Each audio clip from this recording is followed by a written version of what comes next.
ওমা বাবা এগুলা কি খাইতাছে? কুরকুরে। হ্যাঁ হুম। কেমন লাগে?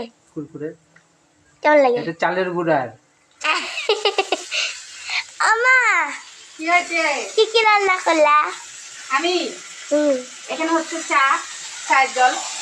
বা একটার দিকে চারোটা বলে একটার দিকে চা। হ্যাঁ, এখানে হচ্ছে খরপুঁটি মাছের ভাপা সরষা দিয়ে। আর আর এটা এখানে কি এই যে রুই মাছের ঝোল হবে। ও আর এটা হচ্ছে মিনুর মাছ ভাজা।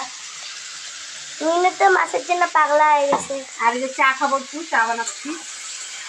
তুই কি আনলি? চা পাতি। ও চাপাতি শেষ। মিনু মাছ খাওয়ার জন্য পাগলা হয়ে গেছে। দেখো কিরকম করছে। আয়া মাইরে দিব।